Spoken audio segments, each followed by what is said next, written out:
Kita mesti bedakan jenis kasih yang kita gunakan untuk mengasihi Tuhan. Amin. Orang yang mengasihi Tuhan dengan kasih agape nggak akan bisa bikin dosa dan jatuh. Nggak akan. CHM memberitakan Injil Kerajaan Surga, memulihkan, menyembuhkan, memuridkan. Like, subscribe, dan bunyikan lonceng. Tuhan, Bapa yang baik, Bapa yang kudus, yang mulia, Bapa dalam nama Yesus yang kami sembah, yang telah menyelamatkan jiwa dan hidup kami, ini saatnya kami ingin mendengar lagi firman-Mu. Jamah kami, penuhi kami dengan firman-Mu dalam nama Yesus. Amin. Silakan duduk. Salam semuanya. Puji Tuhan, jumpa lagi. Boleh senyum kiri, senyum kanan. Ya, puji Tuhan ya. Kita menikmati anugerah Tuhan. Mari kita baca firman Tuhan di dalam Keluaran 20. Keluaran 20 ayat yang ke-5 dan ayat yang ke-6. Keluaran pasal 20 ayat 5 dan ayat yang ke-6. Diundang sekali kita berdiri semua, kita baca ayat ini secara bersama-sama. 1, 2, 3. Jangan sujud menyembah kepadanya atau beribadah kepadanya, sebab aku Tuhan Allahmu, Allah yang cemburu, yang membalaskan kesalahan bapa pada anak-anaknya dan kepada keturunan yang ketiga dan keempat dari orang-orang yang membenci aku. Tetapi aku menunjukkan kasih setiaku kepada beribu-ribu orang, yaitu mereka yang mengasihi aku, yang berpegang pada perintah-perintahku. Amin. Silakan duduk. Ya, puji Tuhan.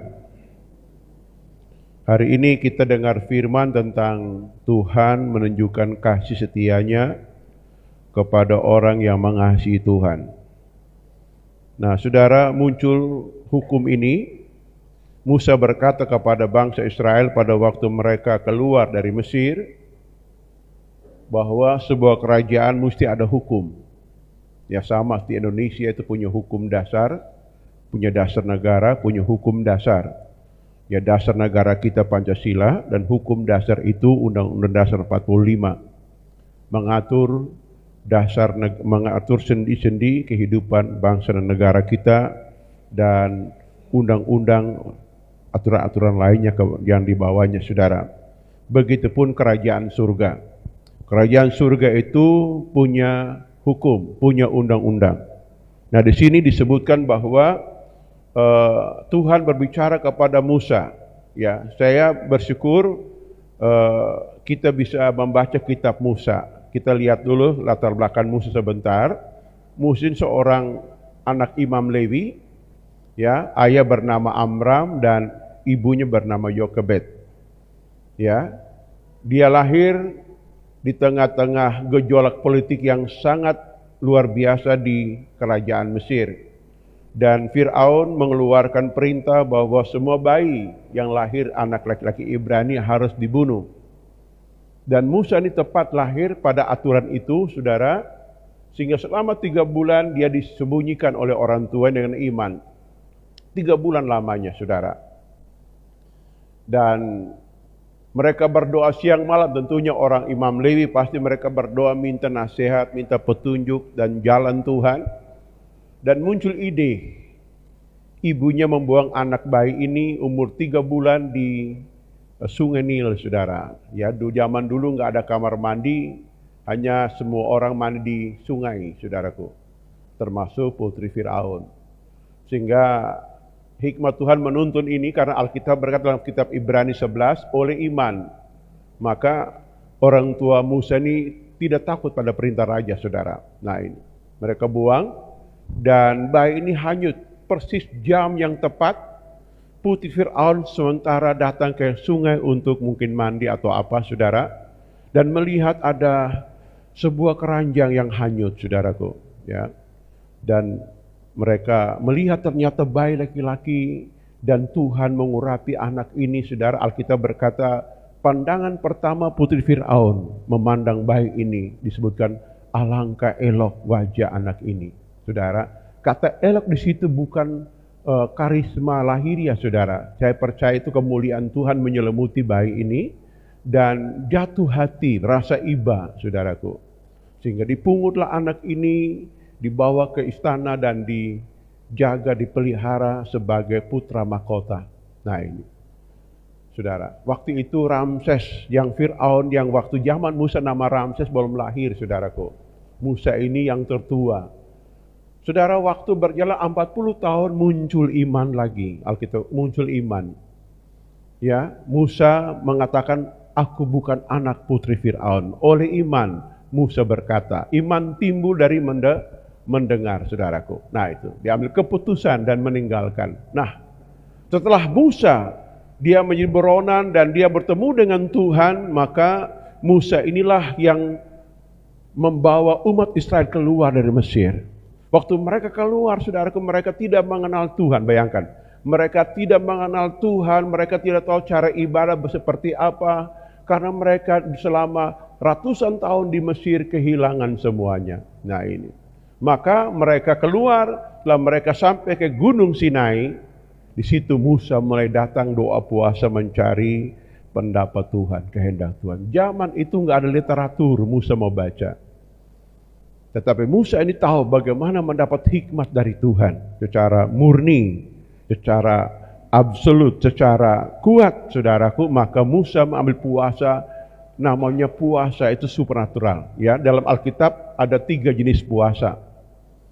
Puasa pertama supernatural. Ini Musa, 3 orang di Alkitab melakukannya. Pertama Musa, kedua Elia, dan yang ketiga itu adalah Tuhan Yesus. Cuma 3 orang ini, saudara. 40 hari, 40 malam. Tidak makan, tidak minum, saudara. Itu namanya puasa supranatural, saudaraku.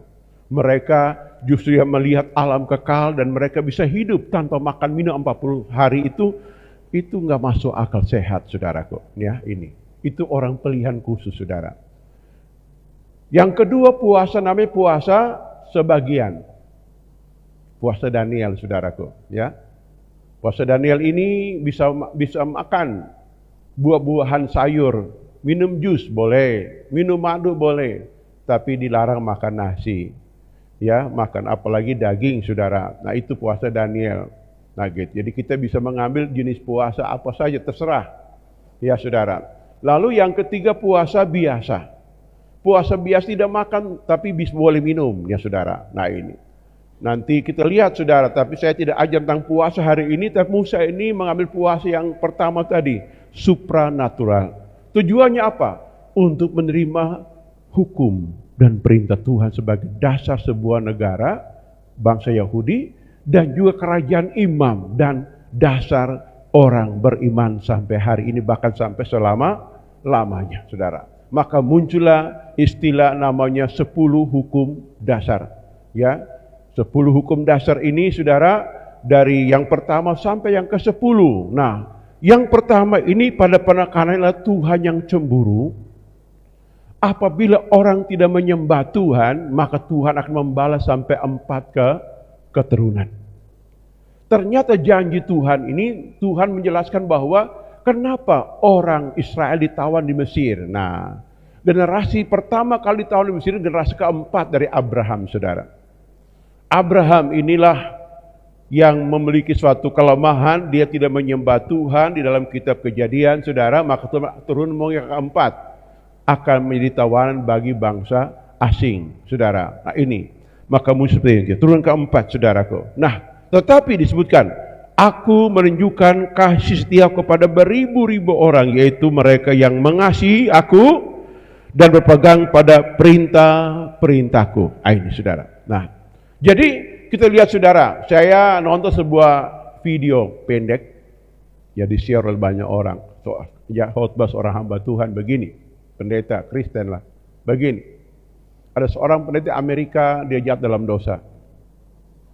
Lalu orang bertanya, apakah engkau mengasihi Tuhan atau tidak? Pendeta jawab begini, oh saya mengasihi Tuhan. Begitu. Yang maksudnya yang jatuh dalam dosa, saya mengasihi Tuhan.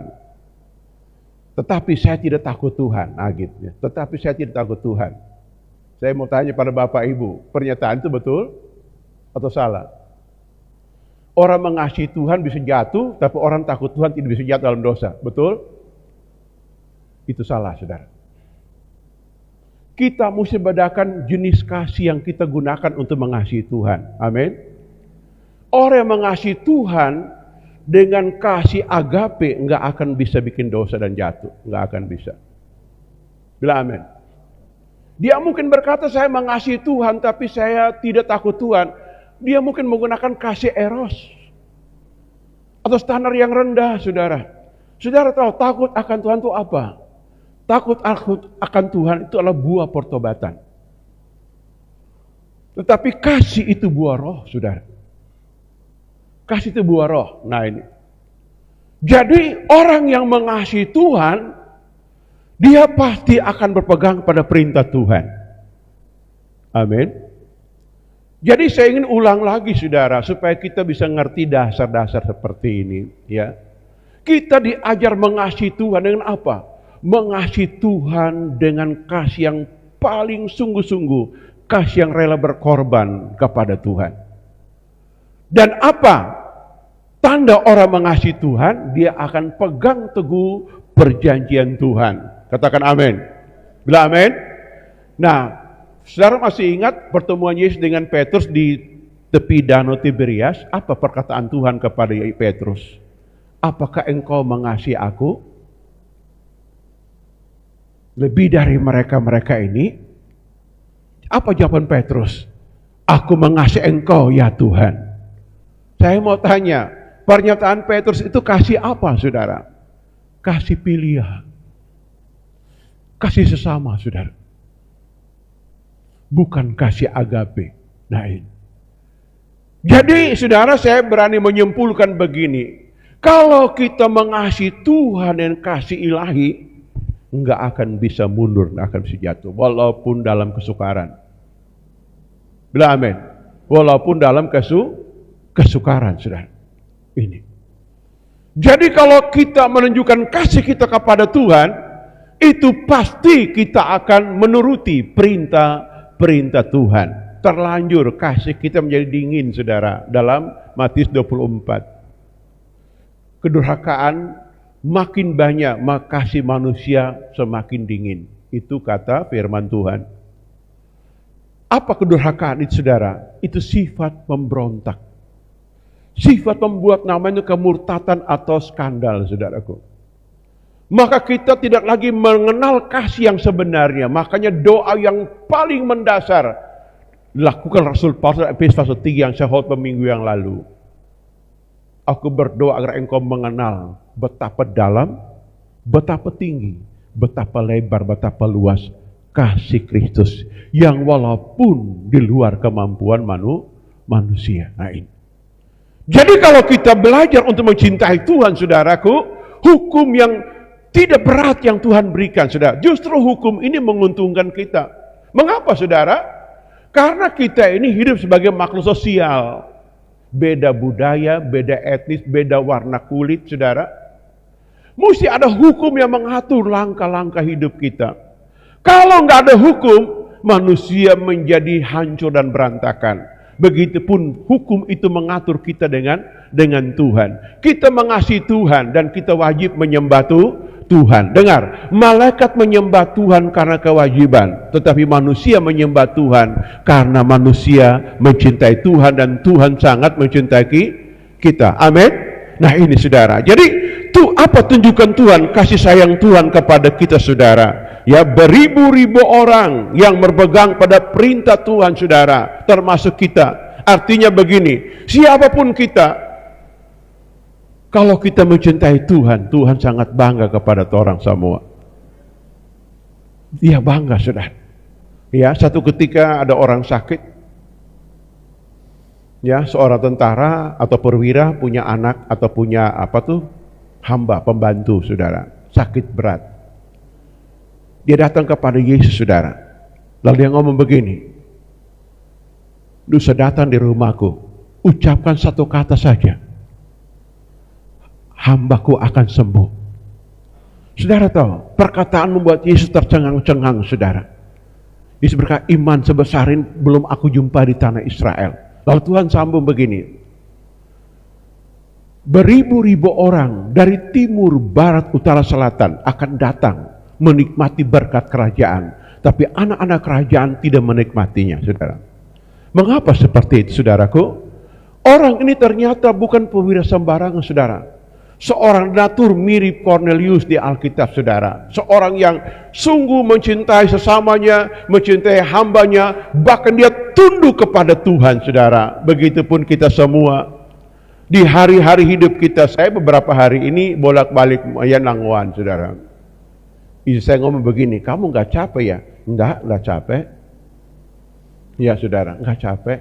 Wah, bolak-balik tiap hari loh. Capek, dingin lagi. Anak muda menggigil, kamu gak menggigil? Enggak, kita tahu antinya, pakai jeans dengan jaket, sudah selesai. Ya, Sally Stephen itu enggak tahan dingin, saudara. Siapa lagi? Axel, ada Axel? Ada. Axel ada. Enggak tahan dingin, saudara. Ya mungkin ya mereka begitu, saudara. Ya, enggak semangat, saudara. Kenapa semangat? Karena mencintai Tuhan itu aja, saudaraku. Iya toh, mencintai Tuhan. Halo? Kalau nggak cinta Tuhan, buat apa capek-capek? Sudah diatur dia mau jadi atau nyana terserah. Itu bukan sifat pelayan, saudaraku. Ya, nah, jadi kita melakukan yang terbaik, saudara. Walaupun tenda kait yang kita kerjakan tidak seindah yang orang lain kerjakan di atas, karena mereka bikin gapura bagus-bagus. Dalam hati tunggu tahun-tahun depan. Ya, saudara. Nah, gitu. Di gapura bagus.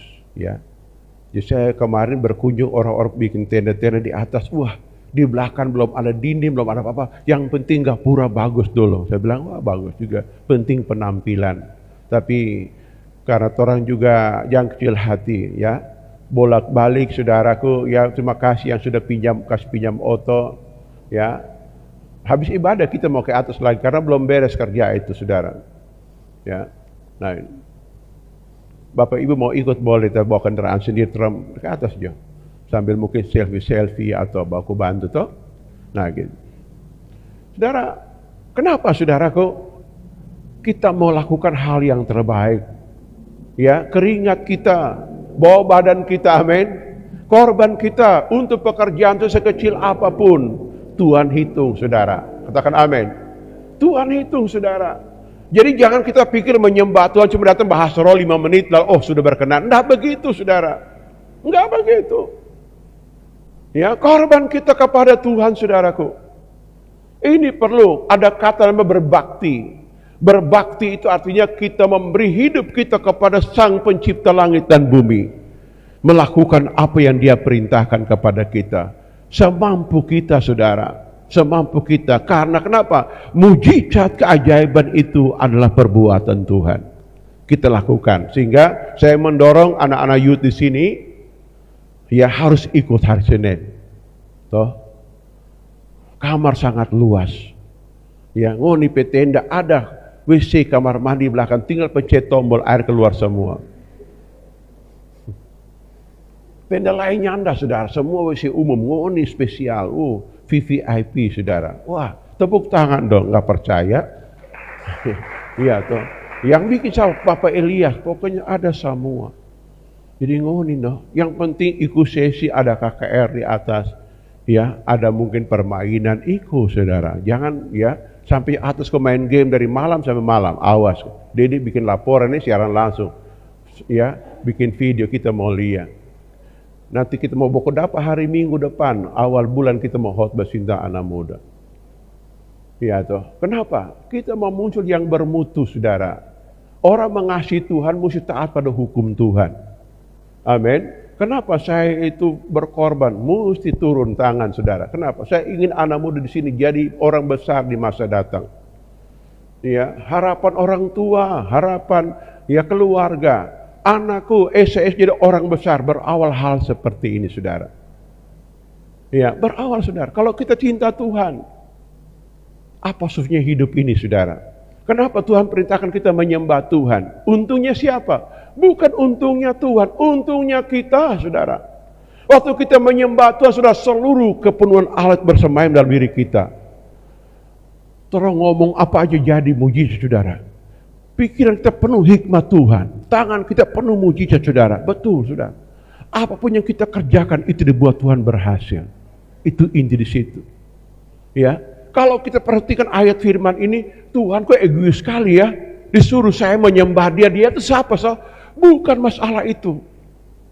Waktu kita menyembah Tuhan, dengar, Tuhan mengimpartasi seluruh kehidupannya kepada kita. Menyatu dengan kita, saudara. Sehingga kita menjadi orang-orang yang perkasa. Orang-orang yang hebat merubah bangsa generasi kita. Kenapa, saudara tahu? Setan belum dibelenggu. Mungkin sampai akhir zaman sampai akhir, saudara. Kenapa? Karena Tuhan mau setiap generasi itu ada karya besar untuk kerajaannya. Tugas setan cuma satu, menghancurkan, membinasakan. Tugas kita apa? Menyembuhkan, memulihkan keadaan bumi yang dirusak oleh setan dan dosa. Nah, Tuhan cari anak-anak muda. Iya toh? Anak muda, usia berapa? 13 tahun sampai 30 tahun. Itu dalam range waktu usia anak muda, saudara. Usia yang banyak belajar, usia banyak, saudara. Tapi kalau anak muda nggak menyembah Tuhan, Tuhan akan buang ke tempat yang susah. Kita akan jadi budak, saudara. Betul, kita akan jadi budak. Jadi anak rantau, kerja jadi orang rendahan sampai akhir hayat. Kenapa? Nggak menyembah Tuhan. Tapi coba menyembah Tuhan, engkau bukan ekor tapi kepala. Amin.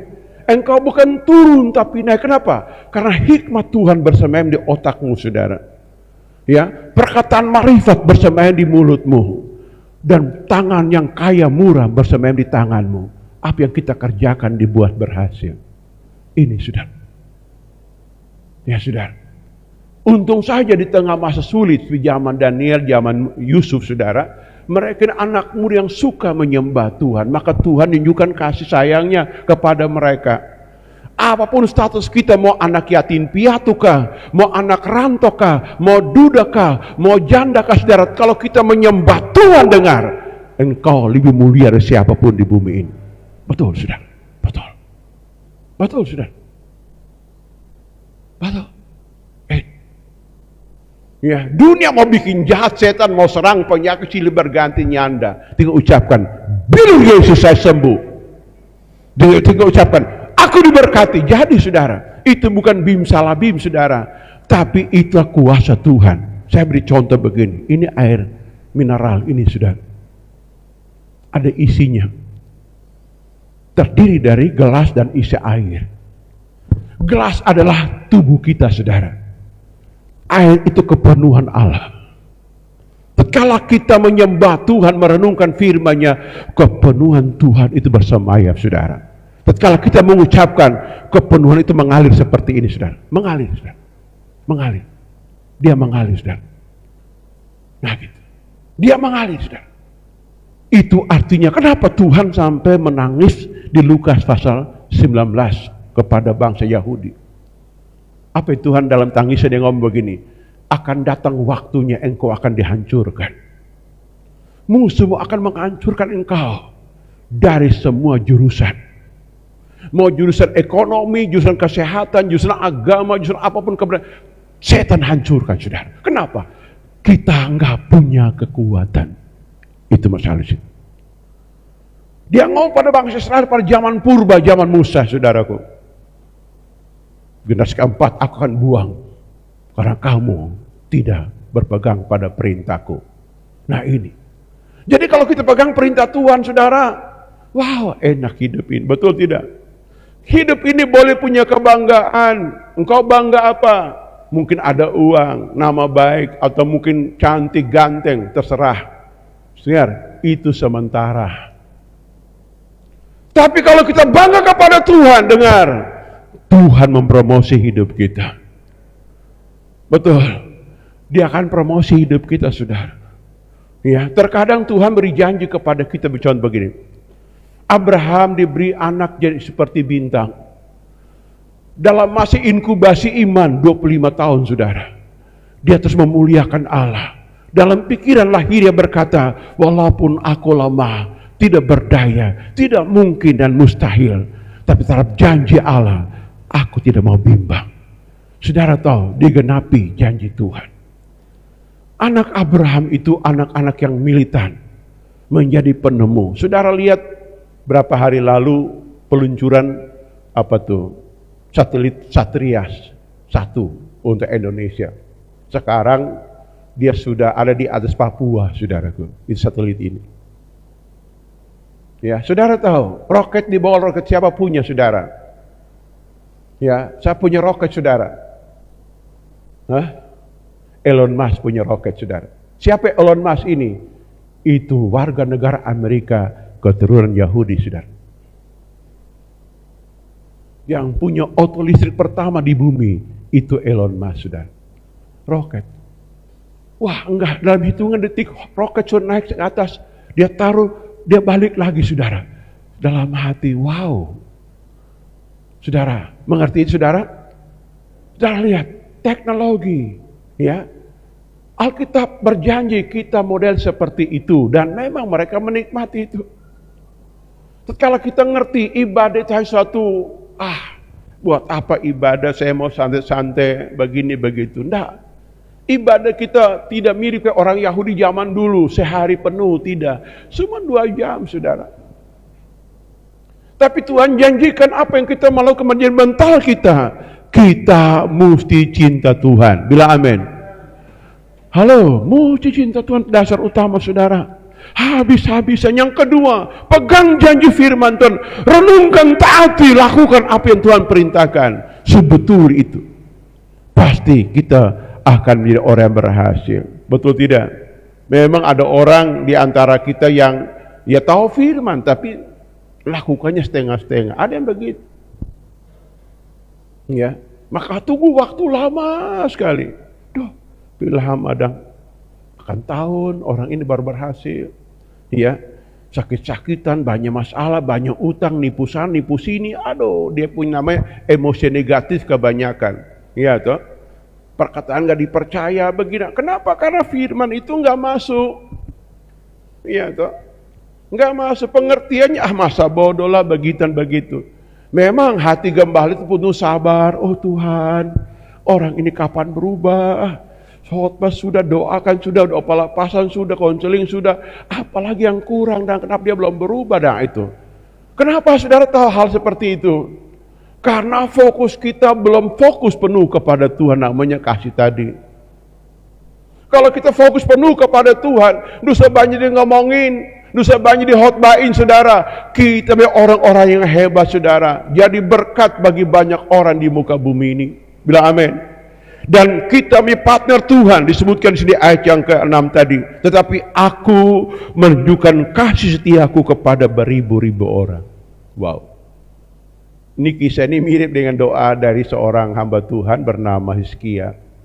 Hizkia ini kan sakit kanker, saudara. Divonis Tuhan, bukan dokter loh. Divonis Tuhan mati, saudara. Ya. Lihat Nabi Yesaya bernubuat, pulang beritahu keluargamu engkau tidak akan hidup lagi. Saudara, apa dibuat oleh Hizkia? Hizkia langsung memalingkan wajah ke tembok ratapan, dia doa dengan 3 alasan. Tuhan, ingat aku hidup setia di matamu. Itu alasan pertama, setia di matamu. Yang kedua, Tuhan, aku berbuat baik di matamu ya Tuhan. Saudara, yang ketiga, Hizkia nangis dengan hati remuk di mata Tuhan. Saudara tahu, dalam hitungan detik enggak jadi mati, saudara.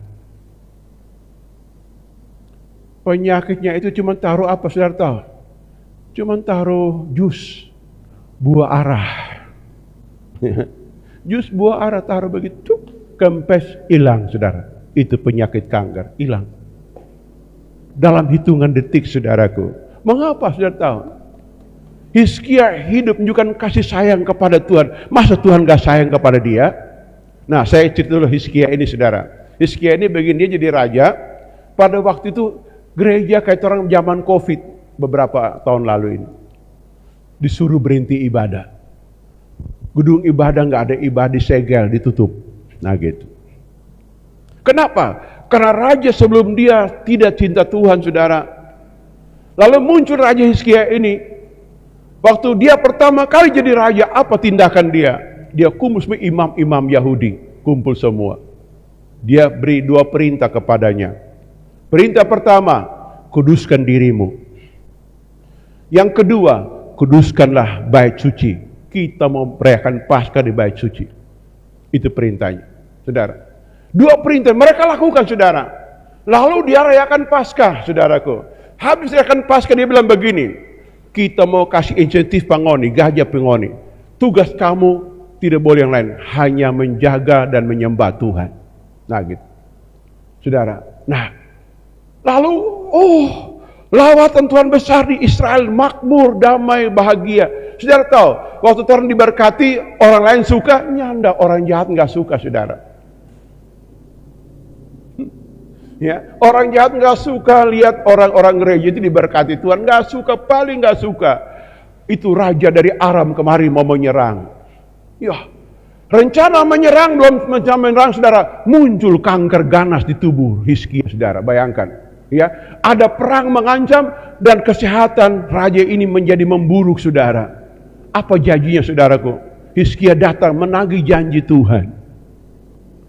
Dan Tuhan ngomong kepada Nabi Yesaya, pulang, katakan enggak jadi mati, kita perpanjang usia 15 tahun lagi. Itu, saudaraku. Halo. Jadi kita berbuat baik kepada siapapun untuk pekerjaan Tuhan kah, untuk siapapun, saudara, dengar. Tuhan catat, itu modal untuk kita di tengah masa sulit. Kita berkata, Tuhan, aku berbuat baik kepadamu. Ingat, bukan kita pamer kepada orang, tidak. Sewaktu-waktu orang lain sebut juga. Saudara tahu kenapa? Perwira ini yang tadi saya sebutkan pertama tadi, punya pembantu disembuhkan Tuhan. Dalam pasal yang lain berkata begini, orang-orang Yahudi datang kepada Yesus berkata, engkau patut layak tolong dia, karena dia juga membantu kami dalam pembangunan rumah suci ini. Saudara tahu, itu perbuatan baik, menjadi modal langkah hidup kita. Katakan amin. Saudara, orang boleh bangga, saya sudah bahasa roh, saya sudah apalagi berkhotbah. Itu harus kita terima. Tapi yang Tuhan mau lebih dari itulah berbuat baik menjadi gaya hidup, buah kehidupan kita dari waktu ke waktu. Katakan amin. Maka hidup kita akan ditolong oleh Tuhan. Ditolong oleh Tuhan. Betul tidak? Iya toh? Orang berusaha pekerjaan, Tuhan lihat malaikat buka keran berkat untuk dia. Buka. Kenapa? Dia orang baik. Bilang amin. Penyakit menyerang, saudara. Halo. Penyakit menyerang. Hizkia doa, wah, penyakit itu sembuh, ya, tubuhnya disembuhkan oleh Tuhan. Kenapa? Karena kita menjadi orang baik. Jadi kalau kita berpikir begini, Bapak Ibu, adik-adik semua, menjadi orang baik bukan berarti tidak ada masalah. Hidup pasti ada masalah, tapi jangan takut, Tuhan pembelamu. Amin. Tuhan pembela kita, saudara. Tuhan tidak pernah meninggalkan kita, saudaraku. Halo, amin. Tuhan gak pernah tinggalkan kita, saudara. Ini penting dalam hidup kita, saudara. Sehingga hari ini saya khotbah gak panjang, saudara. Mau sampai kesimpulan juga. Begini, kesimpulan begini, saudara. Ya, yang pertama, mari cinta Tuhan dalam keadaan apapun. Lah, amin. Bukan cinta, model cinta sesama, cinta keluarga atau cinta eros, tidak, saudara. Tapi cinta agape. Tuhan, aku tetap mencintaimu. Walaupun, betul tidak? Ya, toh melayani Tuhan itu kerjaan kekal. Amin.